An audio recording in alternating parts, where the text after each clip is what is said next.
से बड़ी खबर सामने आ रही है। गृह मंत्री अमित शाह के आवास पर जेडीयू के दो बड़े नेताओं की मौजूदगी है। बता दें कि संजय झा जो जेडीयू के राष्ट्रीय कार्यकारी अध्यक्ष हैं, इसके साथ साथ ललन सिंह भी अमित शाह से मुलाकात करने के लिए पहुंचे हैं। तो देखिए अब जो सीट शेयरिंग है और सीटों की घोषणा है वो काफी अब जल्द होनी है और अंतिम दौर की जो बातचीत है वो लगातार चल रही है। तो बड़ी खबर, सीट के बंटवारे के पहले ये मुलाकात बेहद ही महत्वपूर्ण मानी जा रही है। तो देखिए इससे पहले लगातार जो एनडीए के घटक दल हैं एक दूसरे के साथ मिल रहे हैं, बातचीत लगातार सीटों के फॉर्मूले को बिठाने के लिए हो रही है। लेकिन इन सब के बीच बेहद ही महत्वपूर्ण मुलाकात इससे पहले भी जेडीयू और बीजेपी के नेताओं की मुलाकात पटना में भी हो चुकी है। लेकिन अब चूंकि चुनावी चाणक्य अमित शाह होंगे और जेडीयू के दोनों बड़े नेता ललन सिंह और संजय झा होंगे तो काफी महत्वपूर्ण बातचीत होगी। अमितेश हमारे साथ न्यूज 18 संवाददाता फोन लाइन पर। अमितेश, गृह मंत्री अमित शाह से मुलाकात करने के लिए ललन सिंह संजय झा पहुंचे हैं,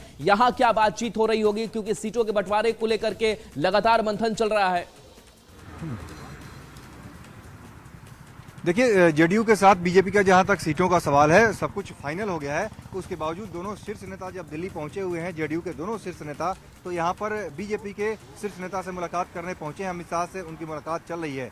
खास तौर से जो जीतन राम मांझी और उपेंद्र कुशवाहा की जो बातचीत हुई है और या बातचीत अभी चल रही है, जो थोड़ा पेंच फंसा हुआ है, उसको लेकर भी ये नेता आपस में बात कर रहे हैं। और बाकी जो लोग हैं, चाहे चिराग पासवान की पार्टी की जो बात बनी है, कितनी सीटों पर बनी है, कैसे बनी है, और बाकी जो थोड़ा बहुत जो उलझन है, उस उलझन को सुलझाने की कोशिश के तौर पर भी इस मीटिंग को देखा जा रहा है। क्योंकि जेडीयू भी महत्वपूर्ण पार्टनर है, बीजेपी के बराबर का पार्टनर है। बिहार में अगर देखें तो मुख्यमंत्री जेडीयू के ही हैं, तो निश्चित रूप से उस लिहाज से देखा जाए तो आज की बैठक, अभी की बैठक काफ़ी महत्वपूर्ण है, जो कि अमित शाह के आवास पर हो रही है, अमित शाह के साथ हो रही है।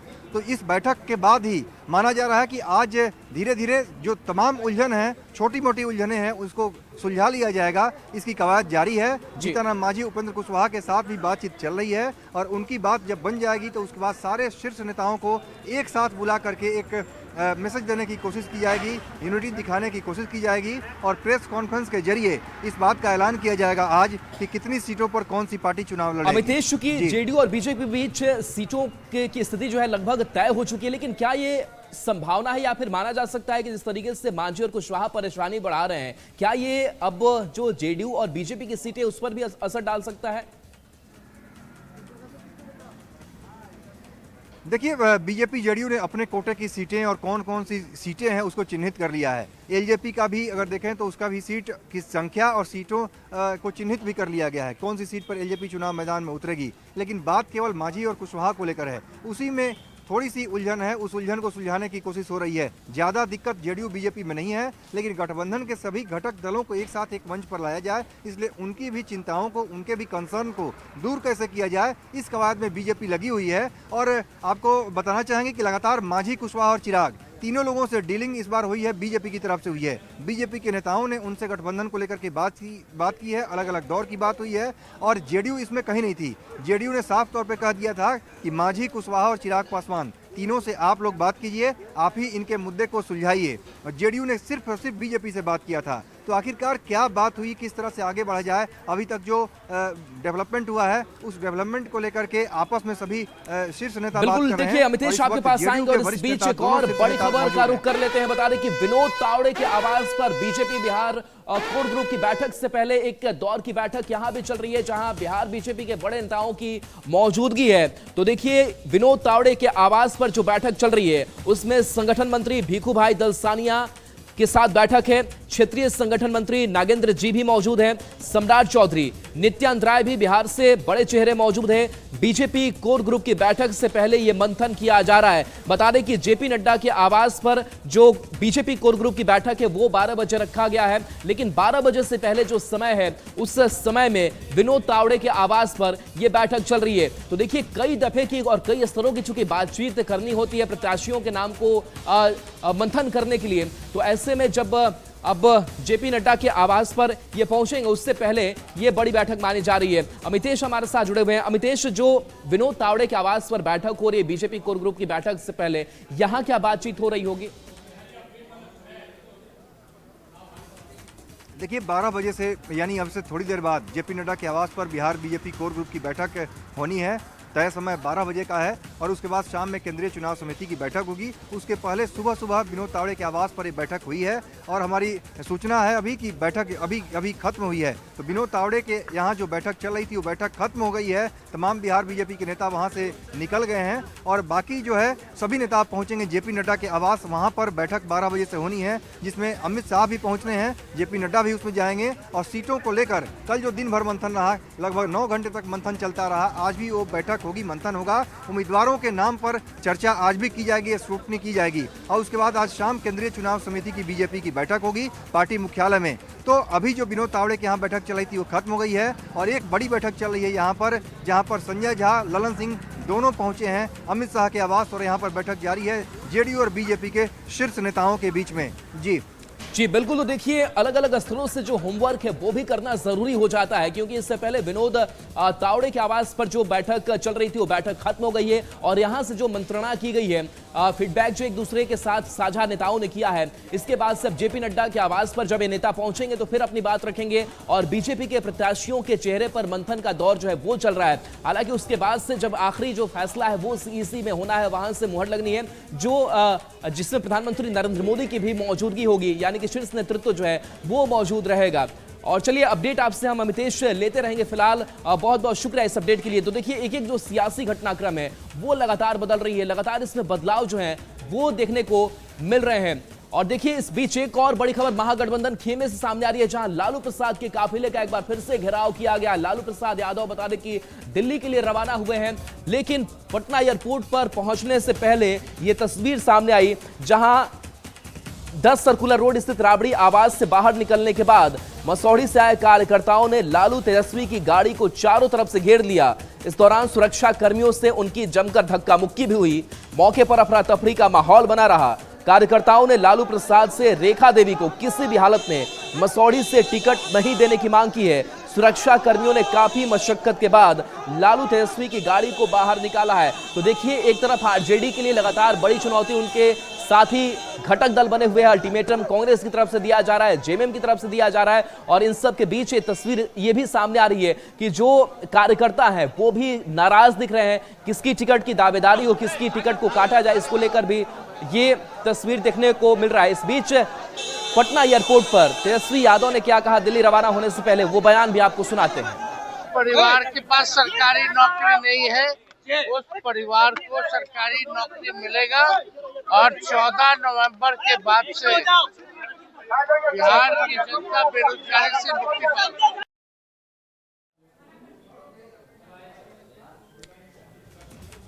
और देखिए, कांग्रेस नेता अखिलेश प्रसाद सिंह से जब ये सवाल पूछा गया कि आप लोगों में सीटों के बंटवारे को लेकर के स्थिति क्या है, तो उनका कहना है कि सारी चीजें फिनिशिंग टच में है। हालांकि ऐसा कुछ लगता हुआ फिलहाल दिखाई नहीं दे रहा है, क्योंकि अगर फिनिशिंग टच की बात होती तो लगातार ये देरी नहीं हो रही होती और जो कांग्रेस की डिमांड है वो पूरी जरूर हो जाती। लेकिन इस बीच दिल्ली की अगर बात करें तो यहां भी कांग्रेस नेताओं की बैठक होनी है। अखिलेश सिंह ने क्या कहा है वो बयान आपको सुनाते हैं। बंटवारा प्रायः हो चुका है, लेकिन अंतिम समय में जो टीदिंग प्रॉब्लम रहता है वो सब पार्टी में, एनडीए में भी है, इधर भी रहता है, लेकिन 1 से 2 दिन में सब घोषणा हो जाए। मुकेश सहनी ने कई सीटों पे अपने उम्मीदवार उतार रहे हैं। अरे भाई, मुकेश सहनी को जो सीट मिलेगा वहाँ उम्मीदवार उतारेंगे ही ना। फाइनल हुए में मुकेश सहनी करे सर डिप्टी सीएम बनेंगे सर। और देखिए, रांची पहुंचे कांग्रेस वर्किंग कमेटी के सदस्य पवन खेड़ा ने भी सीटों के बंटवारे पर अपना बयान दिया है और कहा कि कोई पेच नहीं फंसा है। जेएमएम ने जो अल्टीमेटम दिया है कि 15 तारीख के बाद से हम स्वतंत्र फैसला भी ले सकते हैं, उस पर क्या पवन खेड़ा कह रहे हैं आपको सुनाते हैं। कोई पेच नहीं फंस रहा, मुलाकात होगी तभी ना आगे सीटों पर घोषणा होगी। तो ये जो भारतीय जनता पार्टी की उम्मीद है कि कोई पेच फंस रहा है, वो उम्मीद पे पानी फिर रहा है। देखिए, मुकेश सहनी जिस तरह से सीटों को लेकर के अड़े हुए हैं, फिर आपका सबका हक है अपनी अपनी बात रखने का, सब रखते हैं। हमारे यहाँ कोई पेच नहीं है, ये हम बता दें। जैसे जेएमएम भी कह रही कि अगर 2 दिन के अंदर घोषणा नहीं किया जाएगा तो हम लोग स्वतंत्र रूप से अपना उम्मीदवार खड़ा करेंगे। हम लोग सब मिलकर चुनाव लड़ रहे हैं। और देखिए एनडीए में सीट शेयरिंग का फॉर्मूला लगभग तय माना जा रहा है। और सबसे पहले अगर बात करें एनडीए घटक दल एलजेपी आरवी की, तो यहां डील जो है वो फाइनल हो चुकी है, जिसके बाद से अब चिराग पासवान एक्टिव मोड में नजर आ रहे हैं। आज उनके अपने सांसदों को उन्होंने बुलाया है और कहा है कि आप कल से आप मैदान में उतर जाइए और चुनावी गतिविधियां आप तेज कर दीजिए। बता दें कि चिराग पासवान ने सांसदों के साथ बैठक कर चुनाव की तैयारी के निर्देश दिए। सभी सांसद आज पटना पहुंचेंगे और कल से चुनावी गतिविधियां तेज हो जाएंगी। भावना है कि आज एनडीए में सीट शेयरिंग का फॉर्मूला साफ हो जाएगा और शाम तक सीटों का बंटवारा भी शायद हो जाएगा। आपको बता दें कि चिराग पासवान लगातार अपनी सीट की मांग पर बने हुए हैं। उन्होंने पहले भी कहा था कि उन्हें क्वालिटी की सीट चाहिए, ना कि क्वांटिटी की सीट, और लगातार उनका जो बातचीत है वो जारी है। बीजेपी के वरिष्ठ नेताओं के साथ भी उनकी बातचीत होती रही। कल महत्वपूर्ण बैठक भी दिल्ली में आयोजित की गई और बैठक के बाद चिराग पासवान ने अपने तमाम सांसदों के साथ देर रात बातचीत भी की और बातचीत में ये निर्णय लिया गया है, ये बताया गया है कि कैसे चुनाव में पार्टी मजबूती के साथ मैदान में उतरे। सूत्रों की माने तो चिराग पासवान ने अपने सांसदों को साफ तौर पर निर्देश दिया है कि इस बार बिहार विधानसभा चुनाव कैसे लड़ना है, कितनी मजबूती के साथ चुनावी मैदान में कदम रखना है और तमाम रणनीति कल रात चिराग पासवान के आवास पर बनाई गई है। और आज उनके तमाम सांसद और प्रदेश अध्यक्ष राजू तिवारी भी वापस पटना लौटेंगे। फिलहाल उनके जो कार्यालय है यहाँ कुछ कार्यकर्ता नजर आ रहे हैं, लेकिन आज के बाद कल से इस कार्यालय में आपको रौनक नजर आएगी, भीड़भाड़ नजर आएगी, क्योंकि सीटों का जो फॉर्मूला है लगभग तय कर लिया गया है। जो उसकी घोषणा है वो जल्द ही कर दी जाएगी। सूत्रों की माने तो चिराग पासवान को 25 से 27 के बीच जो सीट है उस पर सहमति बनाने की जो कोशिश है वो की गई है और शायद उसी बीच उनको सीट भी मिल जाए। कुछ क्वालिटी की सीट है, उस क्वालिटी की सीट पर भी लगभग बात बन गई है, चाहे गोविंदगंज की सीट हो क्योंकि वो बीजेपी की सिटिंग सीट है, उस पर भी शायद बात बन गई है। और कई ऐसी सीट, कई ऐसे उम्मीदवार के नाम भी सामने आ गए हैं जो एलजेपी आर की तरफ से चुनाव लड़ने की बात कही जा रही है। यानी सीटों का जो फॉर्मूला है लगभग क्लियर कर लिया गया है। कल देर रात तक बैठक चिराग पासवान के आवास दिल्ली में होती रही और आज उनके सभी सांसद पटना लौटेंगे। उनके पार्टी के प्रदेश अध्यक्ष भी पटना लौटेंगे और चुनाव की जो तैयारी है वो तेज कर दी जाएगी। कैमरामैन दीपक के साथ विनीता मिश्रा, न्यूज़ 18 पटना। और देखिए इस बीच तेज प्रताप यादव को लेकर के बड़ी खबर। तेज प्रताप यादव ने तेजस्वी को अनफॉलो कर दिया है। जो खबर सामने आ रही है कि कुछ और लोगों को इससे पहले वो अनफॉलो कर चुके हैं और जो खबर सामने आ रही है कि जो अपना रिश्ता है वो सोशल मीडिया से भी अब एक एक करके तेज प्रताप यादव तोड़ रहे हैं। एक्स पर तेज प्रताप ने तेजस्वी को अनफॉलो कर दिया है और इससे पहले मिसा भारती और हेमा यादव को भी अनफॉलो कर चुके हैं। तेज प्रताप ने सपा अध्यक्ष अखिलेश यादव को भी अनफॉलो कर चुके हैं। तेज प्रताप फिलहाल 5 लोगों को अनफॉलो किया है। बता दें कि जनशक्ति पार्टी बनाने के बाद तेज प्रताप लगातार सक्रिय हैं। कल अपने पार्टी के उम्मीदवारों का ऐलान भी कर सकते हैं, जिसकी जानकारी उन्होंने दी थी। रवि एस नारायण हमारे साथ न्यूज़ 18 संवाददाता। रवि, एक एक करके लेकिन अब अपने भाई को एक्स पर अनफॉलो कर दिया है, संदेश बढ़ा दिया है कि आपसे मतलब नहीं हमें। देखिए, लगातार पिछले कई दिनों से आप देखेंगे कि जिस ढंग से उन्होंने अपने जनशक्ति पार्टी जो बनाई है, उस पार्टी बनाने के बाद और जो घटनाक्रम हुआ उसके बाद से जब परिवार से निकाले गए और पार्टी से जो निकाले गए, उसके बाद से लगातार जो है वो हमलावर हैं और बड़ी सक्रिय रह रहे हैं। ऐसे में राघोपुर भी वो कई बार गए, राघोपुर में जाकर के भी उन्होंने सवाल खड़ा किया।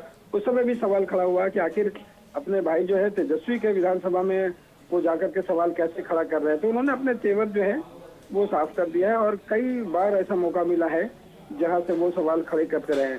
और इसी में उन्होंने एक ताजा जो घटनाक्रम हुआ है जिसमें उन्होंने एक्स पर से अपने तेजस्वी जो भाई हैं उनको अनफॉलो कर दिया है। इससे पहले भी मिसा भारती हो, हेमा यादव हो, तमाम लोगों को अनफॉलो किया था। अखिलेश यादव को लेकर के जो सपा के अध्यक्ष है उन्होंने भी अनफॉलो किया था और सवाल खड़े किए थे कि अब हमारा वो फोन नहीं उठाते हैं। तो अब यहाँ पे सबसे खास बात यह है कि अपने पार्टी का तो उम्मीदवारों का जो ऐलान है वो कल कर सकते हैं। और इसी के तहत वो कल गया भी गए थे और बड़ी जनसभा की थी। कोशिश उनकी है कि इस विधानसभा में अकेले अपने बूते पर पार्टी बनाकर सियासत में अपनी पकड़ मजबूत करना है। देखना होगा कि कल जब वो अपना उम्मीदवारों की घोषणा करते हैं तो कौन चेहरे जो हैं वो सामने आते हैं जो चौंकाने वाले हो सकते हैं। चलिए, बिल्कुल शुक्रिया इस अपडेट के लिए आपका रवि। तो देखिए, तेज प्रताप परिवार से दूर हो चुके हैं, पार्टी से दूर हो चुके हैं और अब सोशल मीडिया पर जो कुछ जुड़ाव अगर बचा भी था उससे भी वो दूरी बनाते हुए दिखाई दे रहे हैं। और देखिए, इस बीच सुप्रिया सुले ने इंडिया गठबंधन को लेकर, महागठबंधन को लेकर के बड़ा बयान दिया है। सीएम फेस को लेकर के बयान दिया है कि सीएम फेस भले ही अब तक तय नहीं हुआ हो लेकिन इस समय हो जाएगा तय। और इसके साथ साथ कांग्रेस और आरजेडी मजबूती के साथ चुनावी मैदान में है और जीतेगी भी। फोल्ड हो चुके हैं। तेजस्वी यादव को अभी तक सीएम का चेहरा घोषित नहीं किया गया है। क्या एनसीपी वहां पे चुनाव लड़ेगी? हम तो पूरे कांग्रेस और तेजस्वी जी के साथ पूरी ताकत से वहां लड़ेंगे। जो भी हम यहाँ से मदद कर सकते हैं करेंगे। अगर उन्होंने बुलाया तो हम सब वहां भी जाएंगे। लेकिन एक बात जरूर है कि सीएम का चेहरा कब तय होगा वो अलायंस का एक बार फाइनल होने के बाद। बीजेपी का तय हो गया क्या फाइनल चेहरा? और देखिए, पटना राबड़ी आवाज की अगर बात करें तो इस चुनावी माहौल में कुछ खास तस्वीरें भी यहां से सामने आ रही है। कभी यहां पर विरोध प्रदर्शन की तस्वीर सामने आ रही है और कभी जो है अपने प्रत्याशी के लिए अपने उम्मीदवारी को लेकर के कुछ लोग गीत गाते हुए भी दिखाई दे रहे हैं। कैसा ही अनोखा नजारा है जहां आरजेडी नेता राजेंद्र यादव का एक समर्थक सड़क पर लेटकर गीत गाने लगा। गीत के जरिए उसने तेजस्वी यादव से झाझा से टिकट देने की भावुक अपील की। यह अनोखा अंदाज अब सोशल मीडिया पर वायरल हो गया है। समर्थक की इस क्रिएटिव अपील ने सियासी गलियारों में हलचल मचा दी है। सुतल छिया गेटवा पे तो बेदना टिकटावा तेजस्वी भैया सुतल छिया गेटवा पे तो। और देखिए, महागठबंधन में सीट बंटवारे को लेकर के पूर्णिया सांसद पप्पू यादव ने इन पार्टियों को सलाह दिया है और कहा है कि सीटों से ज्यादा चुनाव जीतना ज्यादा महत्वपूर्ण है। ऐसे में टेक्निकल ना होकर के आप थोड़ा नॉन टेक्निकल होइए, थोड़ा अपने व्यवहार को ठीक कीजिए और तब चुनावी मैदान में उतरिए। इससे शायद बेहतर जीत पा सकते हैं। गठबंधन धर्म सर्वोपरि है। छोटा गठबंधन पार्टी हो या बड़ा, गठबंधन महत्वपूर्ण है। बिहार की जनता महत्वपूर्ण है, बिहार महत्वपूर्ण है और इंडिया गठबंधन को जीतना महत्वपूर्ण है। सीट महत्वपूर्ण नहीं है। और देखिए, बिहार विधानसभा चुनाव से पहले पूर्णिया के जो बुजुर्ग हैं वो सरकार की बड़ी तारीफ कर रहे हैं क्योंकि उन्हें वृद्धा पेंशन मिल रहा है और कई तरीके के जो योजनाओं का लाभ है वो इन बुजुर्गों तक पहुंच रहा है। और इसके साथ साथ वो जेपी की भी कई यादों को संजो रहे हैं।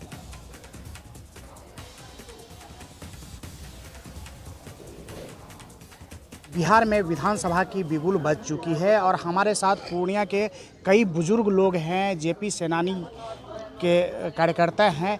आइए हम बात करते हैं। सबसे पहले अभिमन्यु कुमार मन्नू जी हैं जो यहाँ के सामाजिक कार्यकर्ता भी हैं। आज की राजनीति में बहुत कम ही लोग ऐसे हैं जो जेपी के विचारधाराओं पर राज्य की प्रगति की बात सोचते या करते हैं। आज चुनाव तो होना ही है, चुनाव होगा ही, लेकिन जेपी के विचारधारा के लोगों की बहुत कमी है। पहले की सरकार अब की सरकार में क्या अंतर लग रहा है? धरती और आसमान का अंतर है। उस समय लोग घर से नहीं निकल सकता था, दिन दहाड़े लूट खटोस होता था। 2 किलो चावल लेकर के आता था तो रास्ते में छीन लेता था। रोड का स्थिति खराब था। रोड पर चलता था उसको बुझाता नहीं था कि ये रोड है कि गड्ढा है। स्कूल का स्थिति ठीक नहीं था। हम लोग कांग्रेस के मारा हुआ है। उस समय हम लोग को दरमाहा लगता था स्कूल में पढ़ाई करने के लिए। बिल्कुल, तो ये बुजुर्गों की राय है और बुजुर्गों का कहना है कि जो सरकार काम कर रही है बुजुर्गों के हित में काम करे। खास करके जो जेपी सेनानी है उनकी भी कई मांगे हैं, उनकी तरफ सरकार का ध्यान हो। कुमार प्रवीण, न्यूज़ 18 पूर्णिया। एसपी के राष्ट्रीय अध्यक्ष ओपी राजभर ने बड़ा बयान दिया है। कहा है कि अगर बीजेपी के साथ तालमेल अगर नहीं बैठ पाता है तो वो बिहार विधानसभा चुनाव में स्वतंत्र तरीके से अपनी पार्टी को उतारेंगे। तो देखिए, जो दूसरी पार्टियां हैं जो बिहार से थोड़ी दूर है या फिर उनकी पैठ बिहार की जनता में नहीं है, वो भी इस बार चुनावी मैदान में अपना किस्मत आजमाना चाहती है। ओपी राजभर का बयान भी आपको सुनाते हैं।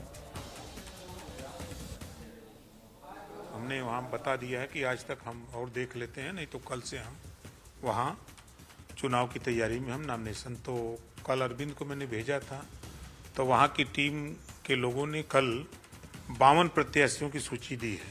अच्छा, 52 प्रत्याशी आप चुनावी मैदान में बिहार के उतारने की तैयारी में है। अगर पहले चरण में 52 प्रत्याशी, तो कुल कितने उतारेंगे? देखिए, कुल अब हम लोग तो काम 153 सीटों पर कर रहे थे। अब दूसरे टर्न की बैठक परसों फिर होने वाली है, तो बैठक हो जाएगी तो क्लियर बता पाएंगे कितना होगा। लेकिन फिलहाल ये 52 जो सूची आई हुई है, ये 52 प्रत्याशी मैदान पहले चरण के पर्चा भरेंगे। तो ऐसे में बिहार में आपका जो गठबंधन है वो एक तरीके से टूटा ही समझा जाए। उत्तर प्रदेश में गठबंधन है, बिहार में भारतीय जनता पार्टी से आपकी बात नहीं बनी कि भाई हम तो चाहते हैं कि यूपी में हम गठबंधन में हैं, तो अगर हम एनडीए में हैं तो हमको एनडीए में वहाँ रखना चाहिए। अगर आप नहीं रख रहे हैं, हमने जो इनको तैयार किया है, कल तो हम ही को बेवकूफ़ बनाएंगे कि नेता झूठ बोलता है।